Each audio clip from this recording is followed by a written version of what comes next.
नमस्कार। मेरा नाम भाऊ तोरसेकर।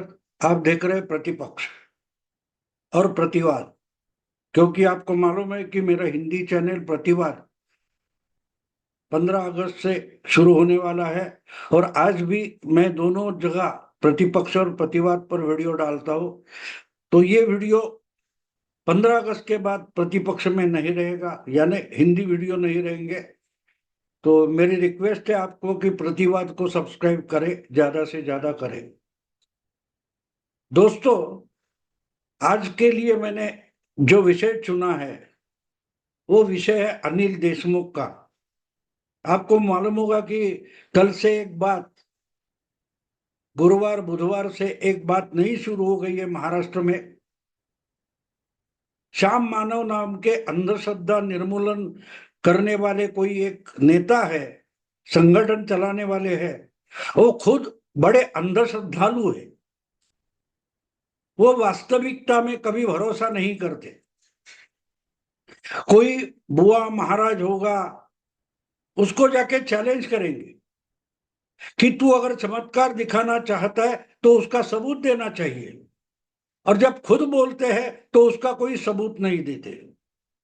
अब देखिए, ऐसे इस महामानव या श्याम मानव ने एक आरोप लगा दिया पिछले हफ्ते में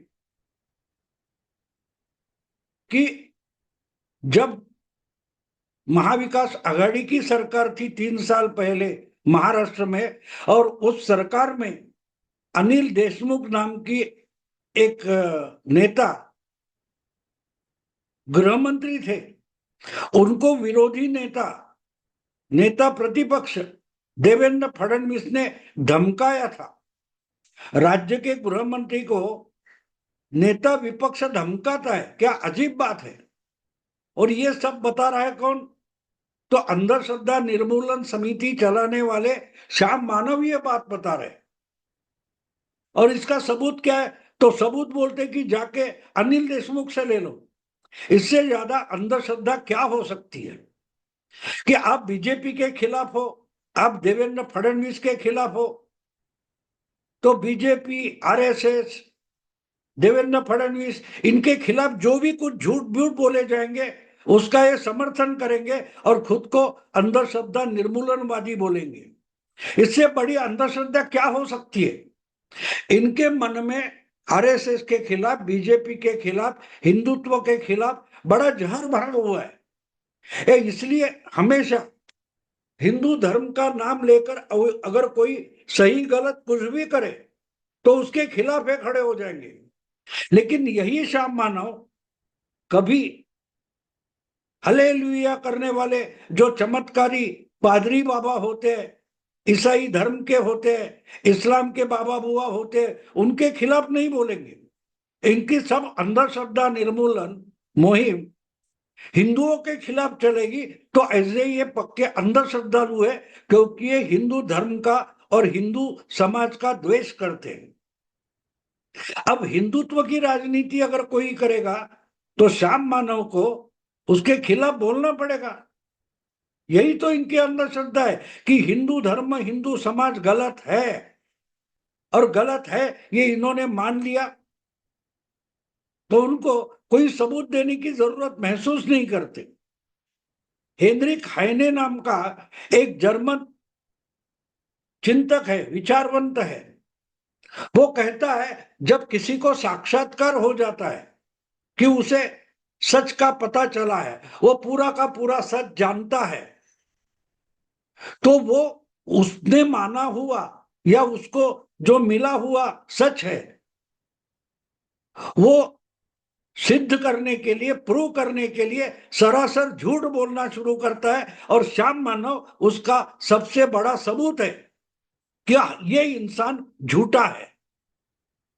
वरना बाबा बुआ या किसी और इंसान के पास हर चीज के चमत्कार के सबूत मांगने वाले श्याम मानव खुद जब कुछ आरोप करते हैं तो ये मेरा दिमागी खेल नहीं, ले लो ये उसका सबूत है।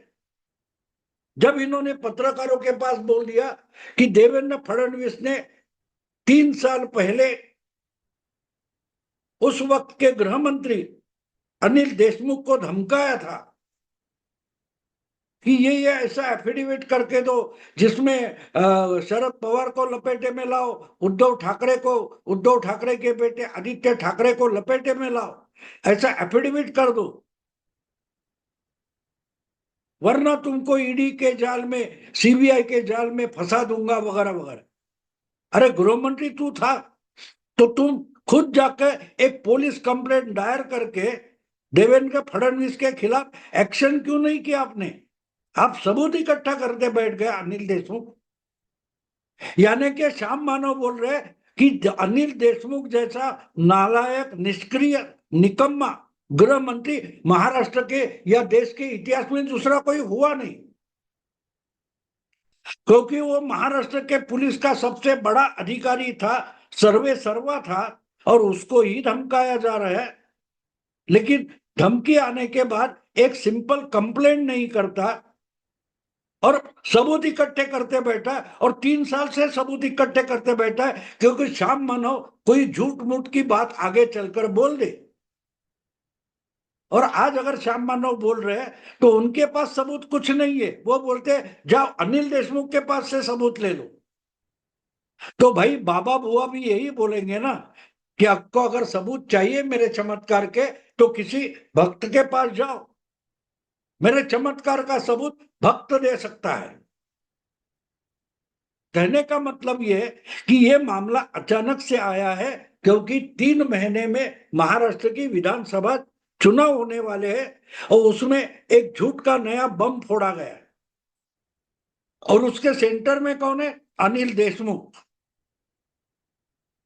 अब अनिल देशमुख इनके दोस्त है, दोनों विदर्भ के हैं, दोनों एंटी हिंदू है, सेक्युलर है, तो ये नाटक तो चलना है, एक दूसरे को साथ तो देना पड़ेगा। मेरा कहना यही है कि अचानक से ये मामला क्यों आ गया। पहली बात तो सीधी सादी है कि अनिल देशमुख खुद जब गृह मंत्री थे, वो मुंबई का हो या नागपुर का हो या पुणे का हो, कोई भी पुलिस कमिश्नर को बुला के एक सिंपल कंप्लेंट दे सकते थे कि भाई ऐसी ऐसी मुझे धमकियां दी गई है, ये उसके कागजात है, ये सबूत है, ये मसूदे हैं कि इस ढंग का एफिडेविट चाहिए। आप सरकारी बंगले में रहते हैं तो सरकारी बंगले में अगर कोई आता जाता है तो उसका फुटेज रहेगा, ये इंसान आया था, ये ले लो इसका। अभी जब अनिल देशमुख एक लाल रंग का पेन ड्राइव दिखाते हैं कि इसमें सारे सबूत है, तो सबूत आज बनाए गए, झूठे सबूत बनाए गए, या उस वक्त की घटना किस कैमरे में, किस माइक में रिकॉर्डिंग की गई है, सबूत आज तो नहीं बनाए जाते। जब घटना होती है तब के तो सबूत होते हैं। तो जैसे मुर्गी अपने अंडों पर बैठती है और पिल्ले निकालती है, उस ढंग से अनिल देशमुख क्या सबूत पर अंडे जैसे बैठ गए थे मुर्गी बनकर? अचानक क्या हो गया? और आज लाल रंग का कोई पेन ड्राइव दिखाते हैं तो क्यों भाई? और अगर ये सबूत आपके पास 3 सालों से है, तो जब आपको ईडी ने अरेस्ट किया था, गिरफ्तार किया था, उसी कोर्ट में मुझ पर ये सारे झूठे आरोप है, ये बने बनाए गए झूठे सबूत है मेरे खिलाफ, ये तो अनिल देशमुख पहले दिन ही कोर्ट में बोल सकते थे। जो पेन ड्राइव आज वो प्रेस कॉन्फ्रेंस में दिखा रहे हैं, श्याम मानव को दिखा रहे हैं, तो वही पेन ड्राइव और सबूत जब गिरफ्तार हुए उसी वक्त कोर्ट में दिखा सकते थे और दिखा देते। अगर सबूत कोर्ट में दिखा देते उस वक्त 3 साल पहले, तो देशमुख को एक दिन भी जेल में बैठना नहीं पड़ता। उल्टा उन पर आरोप करने वाली ईडी हो, सीबीआई हो, जो भी कोई हो, उनको कोर्ट ने डांटा होता, क्यों झूठे सबूत लेकर कोर्ट में आ रहे हो। लेकिन अनिल देशमुख उस वक्त चुपचाप रहे, आरोपों का इनकार करते रहे, लेकिन इनकार करने वाले जो सबूत आज दिखा रहे हैं वो 3 साल पहले नहीं दिखाए। तो सवाल ये उठता है कि आज अचानक इनके पास ये सबूत कहां से आए और आज अचानक इनको ये सद्बुद्धि क्यों हो गई कि भाई मुझे सबूत जो इकट्ठा किए वो अब पेश करने पड़ेंगे। 13 महीने जेल चुपचाप बैठे, जमानत मांगते रहे, लेकिन जमानत की जब सुनवाई हो रही थी उस वक्त भी उन्होंने ये सबूत कोर्ट में पेश नहीं किए। अगर किए होते तो जमानत बहुत पहले मिल जाती। 13 महीने सलाखों के पीछे चुपचाप पड़ा रहना नहीं पड़ता। और जमानत भी किस बात पर मिली है? आपने सबूत दिखाए इसलिए जमानत नहीं मिली है। आपकी सेहत खराब है, आपका स्वास्थ्य खराब है, आपकी तबीयत खराब है, नाजुक है, तो आपको जेल में रखना सही नहीं होगा, इसलिए जमानत मिली है। अनिल देशमुख जमानत पर बाहर है, उनके खिलाफ जो आरोप है वो खारिज नहीं हुई है, उसकी सुनवाई अभी भी चल रही है, मुकदमा चल रहा है। तो ये जो पेन ड्राइव दिखाने का नाटक अनिल देशमुख कर रहे हैं और श्याम मानव तालियां बजा रहे हैं, तो उसका कारण भी समझना जरूरी है कि इतना अचानक से ये सबूत का पेन ड्राइव आया कहां से। ये डर गए कि जो स्वास्थ्य के कारण, सेहत के कारण इनको जमानत मिली है वो खारिज हो गई, तो इसका डर इनको सता रहा है। इनकी नींद उड़ गई है कि अगर कुछ नई बातें सामने आ रही है, वो अगर सामने आ जाए तो जो जमानत उनको ईडी और सीबीआई के पहले के मुकदमे में मिली है वो भी खारिज हो सकती है, फिर से सलाखों के पीछे जाना पड़ेगा। बात साफ है, जब तक आप जमानत पर होते हो तब तक आप रिहा होते हो। आपको याद होगा लोकसभा चुनाव चल रहा था, तो इसी कारण से और चुनाव के प्रचार के लिए एक अपवाद मानकर सुप्रीम कोर्ट ने दिल्ली के मुख्यमंत्री केजरीवाल को जमानत दे दी थी।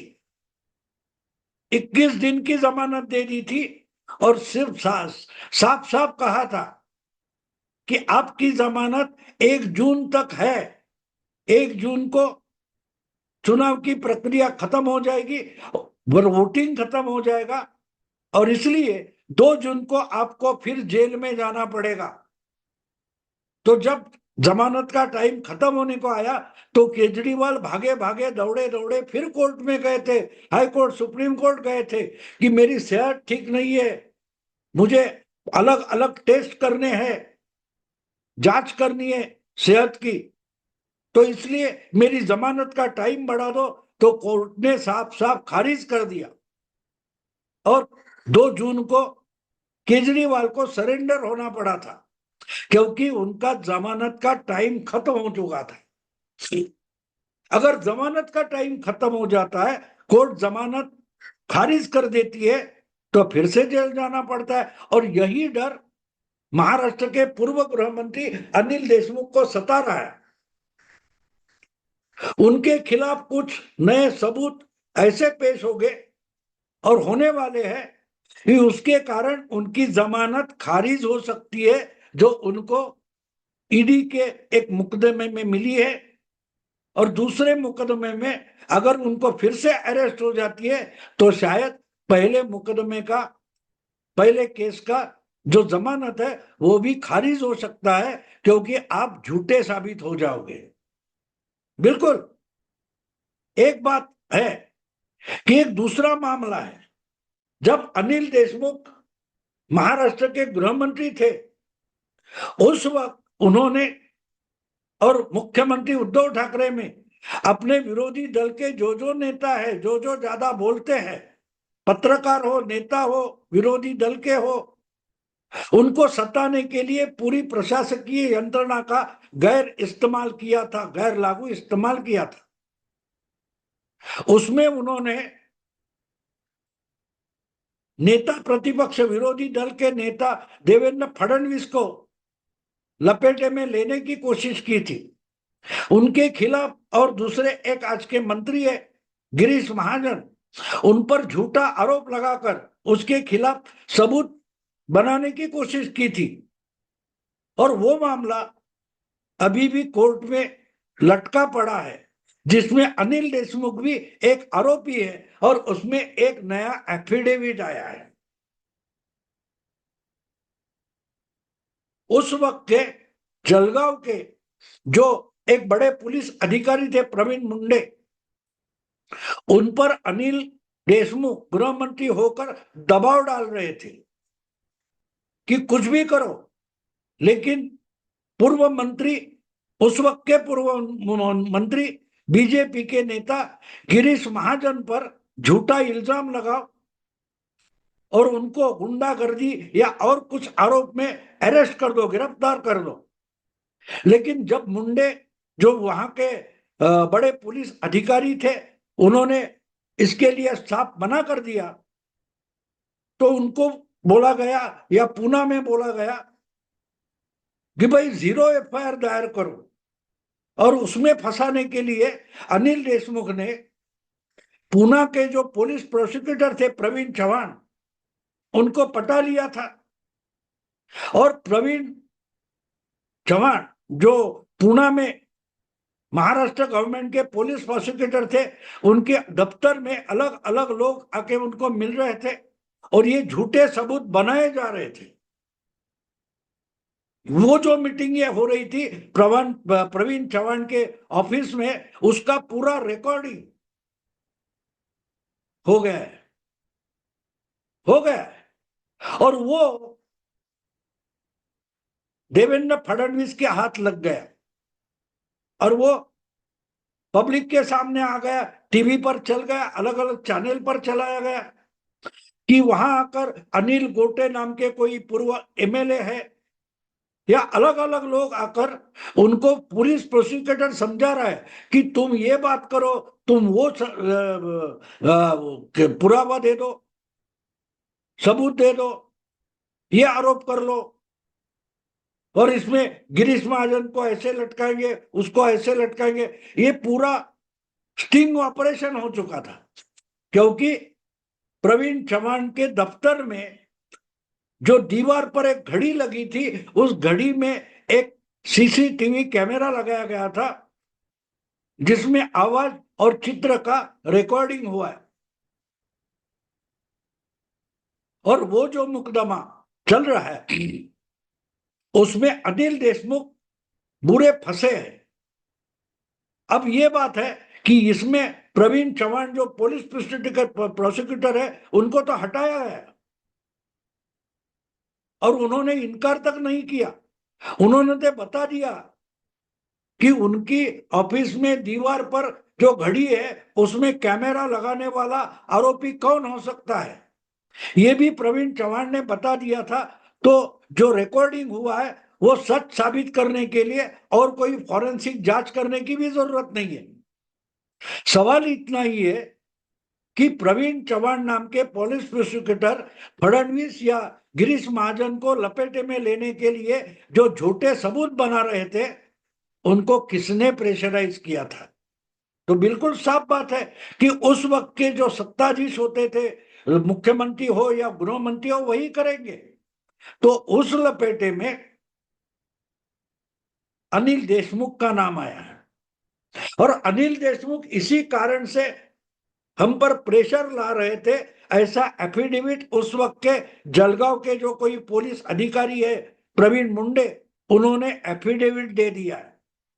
तो अनिल देशमुख एफिडेविट में फंसे और बोल रहे कि मुझे झूठा एफिडेविट देने के लिए बोला जा रहा था, जो खुद दूसरे को प्रेशराइज कर रहे थे कि झूठा इल्जाम लगाओ, झूठा आरोप करो, झूठे सबूत बनाओ।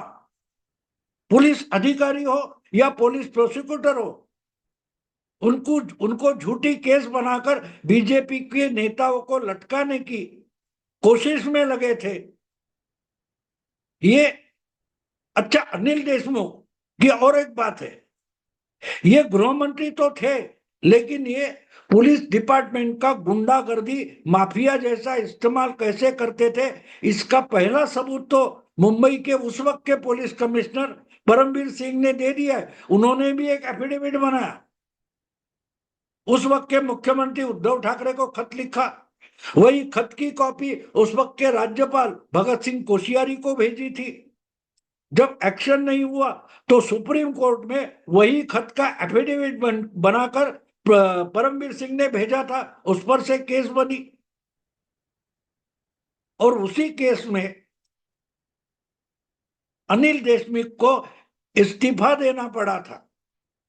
तो अनिल देशमुख के लिए कोई पुलिस अधिकारी एफिडेविट कर रहा है उनके खिलाफ, ये तो पहली बात नहीं है। और जब अनिल देशमुख गृह मंत्री थे उसी वक्त के ये पुलिस अधिकारी है जो इनके खिलाफ पुलिस को गुंडा बनाने का आरोप लगा रहे हैं, झूठे सबूत बनाने को प्रेशराइज करते थे, दबाव लाते थे। ये आरोप खुद पुलिस कर रही है और उससे बचने के लिए अनिल देशमुख ने ये नया फंडा निकाला है। वो डर गए कि शायद इसमें फंसे तो जो पहला मामला है सचिन वाजे वगैरह वगैरह परमवीर का, उसमें जो जमानत मिली है वो खारिज हो जाएगी। इस डर से ये नया शगुफा अनिल देशमुख ने छोड़ा है। तो इसका सबूत तो श्याम मानव नहीं देंगे क्योंकि वो तो पक्के अंधश्रद्धालु श्रद्धालु है। जो भी कुछ आप बीजेपी के खिलाफ बोलो, आरएसएस के खिलाफ बोलो, हिंदुत्व के खिलाफ बोलो, तो श्याम मानव उसको परम पवित्र और सच्चाई मानते हैं। और इसलिए अचानक से श्याम मानव इस धरती पर अवतीर्ण हो गए और उन्होंने एक बड़ा आरोप प्रेस कॉन्फ्रेंस में कर दिया। और हमारे मराठी पत्रकार भी मुंबई के इतने होशियार हैं कि उन्होंने एक ने भी उनको सबूत नहीं पूछे। और अनिल देशमुख एक पेन ड्राइव दिखा रहे हैं, उस पर मैं अलग अलग से वीडियो बनाऊंगा। जब ऐसे पेन ड्राइव या सबूत आपके पास होते हैं तो वो समय आने पर दिखाएंगे, ये करेंगे वो करने के बोलने की जरूरत नहीं थी। बहुत सारे सबूत देवेंद्र फडणवीस ने विधानसभा में पेश किए थे, पेन ड्राइव में पेश किए थे। आज जिस ढंग से प्रेस कॉन्फ्रेंस में अनिल देशमुख पेन ड्राइव दिखा रहे हैं, वैसा ही पेन ड्राइव विपक्ष का नेता होते हुए देवेंद्र फडणवीस ने विधानसभा में दिखाए थे और सभापति को दे दिए थे। तो सबूत देने के लिए समय ढूंढने की जरूरत नहीं होती। अनिल देशमुख झूठ बोल रहे हैं, इसका सबसे बड़ा सबूत वो सिर्फ पेन ड्राइव दिखा रहे। और क्यों दिखा रहे? कि इनकी नींद खराब हुई है, ये डर गए कि शायद उनकी जमानत खारिज हो सकती है। दोस्तों, अगर ये वीडियो पसंद है तो लाइक कीजिए, शेयर कीजिए और प्रतिवाद को सब्सक्राइब कीजिए। नमस्कार।